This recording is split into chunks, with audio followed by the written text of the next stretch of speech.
कस्तो फिलिङ गर्नुभयो?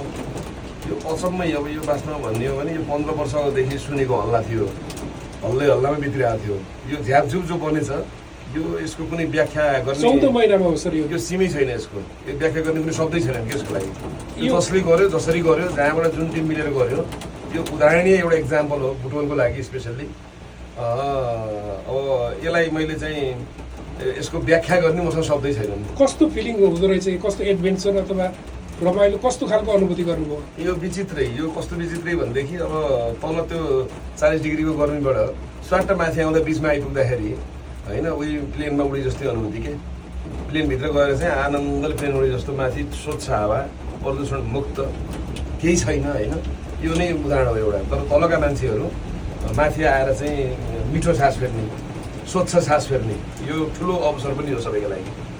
अरू सुधार गर्नुपर्ने पक्ष केही देख्नु भएको छ संक्षिप्तमा? छन् सुधारका पाटाहरू छन्, तर त्यति बढे गल्तीहरू त भएको छैनन्। सामान्यभन्दा सामान्य त्यो सुधार्न सकिने अथवा त्यसलाई चाहिँ बढावा गर्ने, अरू मान्छेलाई यहाँ ल्याइसके पछाडि कमसेकम यहाँ रोकिने वातावरण बनाउने, कति सकिन्छ मान्छेहरूलाई यहाँ एडभेन्चरको रूपमा ल्याउन सक्ने, ल्याउन पर्ने अरू अप्सनहरू, अरू फिचरहरूलाई ल्याएर त्यहाँ माथि जोडिदिने र भव्य एउटा चाहिँ बजार बनाउने माथि होइन, भव्य टुरिज्म हब बनाउने एउटा माथि त्यो टाइपको चाहिँ नि बनाउने सम्भावना धेरै नै छ माथि।